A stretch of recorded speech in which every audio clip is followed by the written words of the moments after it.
ప్రజా సమస్యల పరిష్కారాన్ని మరింత వేగవంతం చేయడంతో పాటు ప్రభుత్వ సేవలను ప్రజల ముంగిదికి తీసుకెళ్లే లక్ష్యంతో రాష్ట్ర ప్రభుత్వం చేపట్టి ఒక నెల ఒక నియోజకవర్గం 4 సందర్శనలు కార్యక్రమం గుంటూరు జిల్లాలో ప్రారంభమైంది. ప్రత్తిపాడు నియోజకవర్గంలోని తిక్కిరెడ్డిపాలెంలో నిర్వహించిన తొలి కార్యక్రమంలో జిల్లా collector CM Saikanth Varma, MLA doctor Burla Ramanjaneyulu పాల్గొన్నారు. ప్రజల నుంచి వినతులు స్వీకరించారు. ప్రజలకు స్థానిక స్థాయిలోనే సమస్యల పరిష్కారం అందించేందుకు ఈ కార్యక్రమం ఉపయోగపడుతుందని అధికారులు తెలిపారు. అదేవిధంగా ఇక్కడికి విచ్చేసిన జిల్లా అధికారులు, ఈ ప్రతిపాడు నియోజకవర్గం నుంచి వచ్చిన ప్రజలు, మీడియా మిత్రులు అందరికీ కూడా నమస్కారం అండి. అయితే సాధారణంగా అధికారులు మేము రూల్స్ అవి చూపించుకొని మనము ఒక ఇబ్బంది నుంచి బయటపడే మార్గం వెతుకుతాం. అయితే ఇక్కడ మన ఎమ్మెల్యే గారు ఆల్రెడీ అధికారి హోదాలో ఇదే జిల్లాకి కలెక్టర్గా చేసి రావడం వల్ల ఆయన ప్రిపరేషన్ చూస్తుంటే మాకే భయంగా ఉంది. ఆ లెవెల్లో ప్రిపేర్ అయ్యి వచ్చారు మన ఎమ్మెల్యే గారు.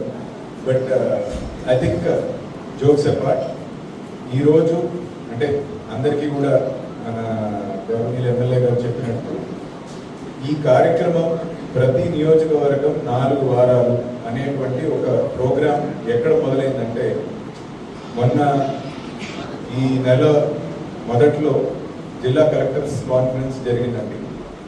అక్కడ అంటే ఈ పబ్లిక్ ఇష్యూస్ ఎలా వస్తున్నాయి, గ్రీవెన్సెస్ ఏ విధంగా మెరుగుపరచచ్చు, క్వాలిటీ ఆఫ్ డిస్పోజల్ అంటే వచ్చే అర్జీదారులు సాటిస్ఫాక్షన్తో తిరిగి వెళ్ళేటట్టు ఏ విధంగా చేయొచ్చు అనే దాని మీద డిస్కషన్ జరుగుతున్నప్పుడు ఈ ఆలోచన సీఎం గారు ప్రతిపాదించడం జరిగింది. ఏంటంటే ఒక నియోజకవర్గం తీసుకొని ఇటు పబ్లిక్ రిప్రజెంటేటివ్, ప్రజల చేతి ఎన్నుకోబడినటువంటి ఒక ప్రజానాయకులు, అదేవిధంగా ఇంకో పక్కన ఆ జిల్లాకి సంబంధించిన కలెక్టరు మరియు అందరూ జిల్లా అధికారులు, ఆ కాన్స్టిట్యున్సీ అధికారులు, మండల స్థాయి అధికారులు అందరినీ కూడా ఒక ప్లాట్ఫామ్లో తీసుకొచ్చి ప్రతి గ్రీవెన్స్ని కూడా అక్కడికక్కడే, అంటే సాధారణంగా మనకి జిల్లా స్థాయిలో గ్రీవెన్స్ జరిగినప్పుడు లేదంటే మండల స్థాయి జరిగినప్పుడు సాధారణంగా ఏమవుతుందంటే వి ఎండోర్స్ టు మనం కింద వారికి ఆ అర్జీని పంపించేసి అక్కడితో మనం దాన్ని